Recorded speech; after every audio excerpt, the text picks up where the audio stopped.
Welcome back to a brand new episode of Gen Z BTC. It's me, Satoshi Guapamoto, and today we're going to talk a little bit about Liberty, World Liberty Financial. Okay, this crypto asset is what's going to make a lot of people rich. Who is a lot of people? Well, it's going to make the people who had the pre-mine, the people who had the pre-sale, these people are going to get super rich. And then as for the bums, as for the investors, right, the user rewards, that's the 17% that it's available to, you dorks are going to get dumped on. Now, the word that you're looking for is exit liquidity. All right. Not only is the website already crashing and not working, and the distribution of the tokens is not working as intended because it sucks and it was made and designed by morons who are trying to scam you, right? And you're even dumber than they are, which is crazy. How are you dumber than the people trying to scam you? I don't know, but a fool is born every minute, and they are buying World Liberty Financial. Now, the problem with World Liberty Financial is that it does nothing, and it's quite similar to Luna, Celsius, BlockFi, FTX, and all other altcoins. How is it similar to all other altcoins ever in history?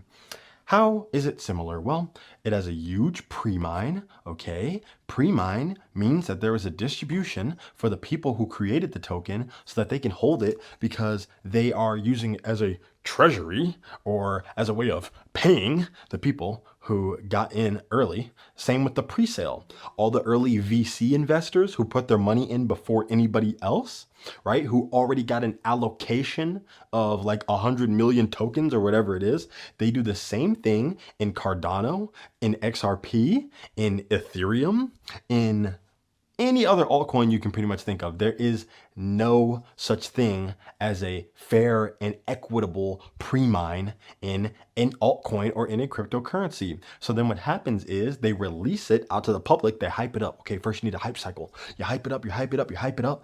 Then once everybody's ready, they're hyped, they're amped up, they've been saving up their pennies, they've been pinching every dollar, and now they're ready to go ahead and buy. And then you, the other 83%, you dump on the 17% of retards trying to get into the coin. Oh, and they're crying. Oh, no, no, please, I'm crying. User rewards. Yeah, that means that the users are open and available to buy and get dumped on after they go ahead and pump the price. And they wonder, how did this happen? How did this happen? Donald Trump, please. Donald Trump. Donald Trump, if you can hear me, Donald Trump, please save me, Donald Trump. It's crazy. He's not coming to save you, little buddy, but he is very grateful for your stupidity. And this is really sad. This happens not just with Trump tards. If Kamala Harris had a coin, there'd be a lot of libtard, loser, moron idiots who are buying that as well. But they wouldn't be able to afford it unless someone gave them a stimulus check first to then go buy it. So unfortunately, the people that you idolize, right? I know Trump is your Jesus for a lot of losers out there. Unfortunately, he is not your Jesus. And if he is, then he's quite a ruthless and vengeful Messiah, considering that he brutally financially, let's just say anally violates you with stuff like World Liberty Financial. So it's a little early to call, but I want all of you dorks to remember that I was talking to you about this before it inevitably goes to zero because it is a worthless scam VC token that solves no problem. They try to claim that maybe it's some sort of future of finance and we're going to do crypto tokenized asset banking, distributed ledger, just using a bunch of buzzwords. They don't know what they're talking about. At the end of the day, it's just hype to get a dork in there because he cares about real world assets and tokenization. And then he can get dumped on and he can cry about it and then go to work for an extra couple extra hours. You know, he could do some overtime, pull himself up by his bootstraps after he gets robbed blind by people who are already rich. Truly incredible. The main story here is not about World Liberty Financial. It's about the concept behind this coin. Okay. The concept is you get a popular person or popular people behind an idea, and then they push it onto you when really they have an insane pre-mine and pre-sale.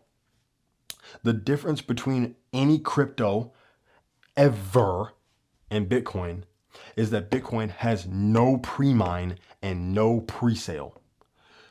Bitcoin is not only an invention, but it is a discovery. Satoshi discovered how to create digital scarcity, which I will go into in another video. But he discovered a way. When I have a picture on my phone and I send it to you and we share it, we both have a picture. If I send you a Bitcoin, you have a Bitcoin. I don't. It is digital scarcity. If I give you a bar of gold, you have a bar of gold. I don't. Digital scarcity. He created digital scarcity. That does not exist in any other cryptocurrency. He did it without a pre-sale or a pre-mine or having to go to VCs or to Charles Schwab or to Fidelity to say, hey, I'm releasing this coin. Can you guys give me a little bit of money so that we can work on the advertising and push it out there and pump it? And no, he leaked it. He leaked it onto the internet.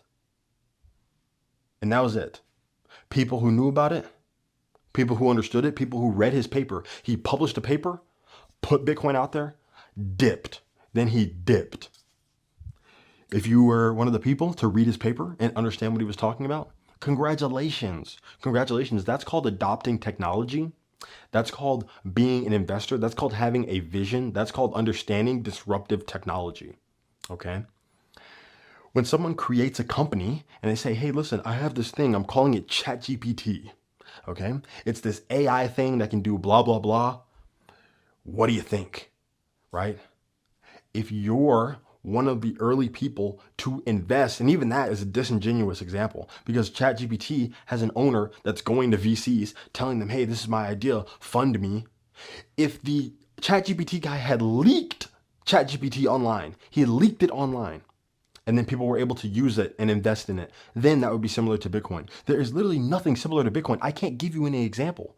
I can't give you an example. Oh, what if Steve Jobs was like, hey, I have this idea for Apple? No, that doesn't work. That doesn't work. That's not how that works. Bitcoin is truly so unique. I cannot compare it to anything else that's been done in history. That's the problem with trying to measure Bitcoin. There's nothing to compare it to, which is why it beats everything so easily. Hopefully this video saved you some money. I don't know if you were thinking of buying some World Liberty Financial or some other shit coin. Hopefully not, considering you're on a Bitcoin channel and you're watching Satoshi Guapamoto. And I would hope that my fans aren't a bunch of dummies and copers and crybabies who worship fat old people and buy their scammy tokens. So if you enjoyed that video, then make sure you like, comment, and subscribe. I will see you guys in the next one. Share it with someone who you think might enjoy it or who you're trying to save from buying World Liberty Financial. And I'll see you in the next video. Stack sats or die trying.